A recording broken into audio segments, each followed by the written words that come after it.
Guys, welcome to Merengues United, welcome to another video. And today, after thinking through that Real Madrid Manchester City game, it's time to start thinking about El Clasico, because that's coming up in a couple of days. On March the 1st, on the Sunday, Barcelona against Real Madrid at the Santiago Bernabeu. And this game could be crucial for the season, because if Barcelona win it, they don't win the league, but they do put a strong statement, and they could hit psychologically this Real Madrid team. And let's start with that. Let's start by mentioning how winning this game, it's so much more important right now, because after Madrid having won in 3 games in a row, tying against Celta, losing their last previous La Liga game against Levante, and now losing against Manchester City, if we can beat them now, they're gonna, go on they could probably go on the downturn, fall 5 points behind. Even a tie would be okay, I think, because just having Real Madrid not win, it's something good. Like maybe putting a statement right there that looks in the way of, hey, we are even with this Barcelona team that's been the worst in a lot of years, we're not able to beat them, and that psychologically has to hit them very hard. And it's something that is very important in football, obviously. And the thing is that we have the blueprint. We have the blueprint to beat this Real Madrid team, because they're going to be playing at Santiago Bernabeu, meaning that they are going to have more of the ball, or at least they're going to have to try to have more of the ball. So pretty much, we can expect Real Madrid to go the same way that they went against Manchester City. Whether they do it worse or better, but they're going to go probably the same philosophy of, we need to win, and the more minutes pass that Real Madrid stays with a 0-0 or with a 0-1 in favor of Barcelona, then that could hit them very hard, and that could make them go desperate and push more people forward, and then capitulate, as we saw them kind of get desperate in that game against Manchester City for the last 15 minutes of the game, where if Manchester City had the finishing prowess of like Barcelona or Liverpool or something like that, they would have probably killed the tie off already. So we had the blueprint. Setien needs to look at what Manchester City did, and although I don't expect us to play like Manchester City, let's first say it like that, because in all honesty, Barcelona is not as good as Manchester City, at least in the way that they play with the ball. We have Lionel Messi, and we have Frenkie de Jong, Artur, we have Piqué, we have tools to be very good at what we do. But we haven't been doing that for a long time. So obviously Manchester City, that has been playing like this for the past 3.5 seasons, they've already got this down to the T. I don't expect us to play with Manchester City, to play with the same level of intensity, to play with the same level of effectiveness, but I do expect us to play very similarly, because it showed that during the first half, as long as you keep that 0-0, especially just because this Real Madrid team cannot afford a draw or a loss against in this El Clasico, they need a win desperately. This will play very good to us, because we need to do the same thing Manchester City did in the first half, which is basically, speculate a bit, try to have the ball, try to push Real Madrid into their own half, and have a lot of the ball, try to move them around, try to get them tired, to get them nervous, to get them anxious, and then in the second half, with Lionel Messi, with the Griezmann, with everything that we have, do all the damage that we can when they start to panic, when they start to push people forward, when they start taking out midfielders for forwards. That's when we hit them really hard. And that's why I think, honestly, that as much as I get Ansu Fati, we need to start thinking this. We need to do the same thing Guardiola did, which is, let's not start Ansu Fati. Let's save him up. Let's play with 2 up top. Maybe with Martin Braithwaite, honestly. And then but let's do this earlier than what Guardiola did with Sterling, which is, instead of like in the 75th minute, let's put Ansu Fati right in the 65th minute. I want him to be warming up right from the second half start. Let's do that, and he's gonna have 30 minutes with just that amount of pace. Cause a lot of damage to Real Madrid, and we saw what happened once Sterling came in. And Sterling didn't do anything too special in terms of dribbling or shooting or like creating chances. No. Just with his pace and attacking the space with the ball, that was more than enough to cause a lot of problems to Real Madrid. Carvajal is not at a good level right now. Marcelo or Mendy, probably gonna be Mendy. Alright, Mendy has had actually a pretty good season. Marcelo not so much. But again, Mendy's gonna be probably defending Lionel Messi, and we saw how that went in the last year's Champions League edition. We'll probably have to deal with Vinicius, so that's something that we need to be careful of, because playing in our style and allowing Vinicius to have a lot of space, that's not a good idea. And we saw what happened in the Copa del Rey last season, when Vinicius, if he was any decent at finishing, he would have put at least 2 goals past us in the Copa del Rey, and instead we won 3-0.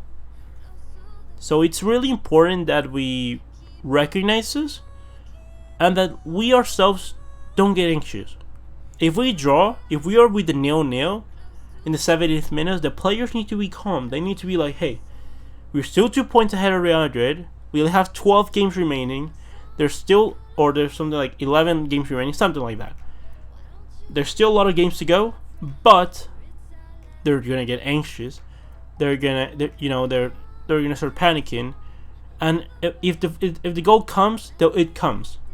And if we fall 1-0 behind, we need to start not losing our crap. Like, we need to be very focused, very determined, very concentrated, and keep doing what we're doing. Don't panic. Don't try to push forward and try to. If you can react instantly, do it, but don't go crazy. Try to play your game. Try to keep playing with your tools, because the goal will come. This Real Madrid team, people made it out to believe in December, in January, that hey, this Real Madrid team is so much better than Barcelona. They're leading. They're like scoring. They're winning a lot of games. And like, the thing is that scoring wise, they weren't doing that hot. They weren't that hot scoring wise. They're having a lot of problems in front of net. And defensively, yes, they were solid. But the mentality of this Real Madrid team in La Liga, for me, has always been very weak. In the sense that if things are going their way in La Liga, they carry on. They do a pretty good job for the most part. But if things are not going their way in La Liga, they panic a lot. They start doing things that they normally wouldn't do, which is actually the contrary what happens in the Champions League. Where in the Champions League, if things are going their way, that's perfect. They go on second, third, fourth, fifth gear and start ripping teams apart. And if they're suffering a lot, they just suffer through it, but they make sure that they get the result that they need.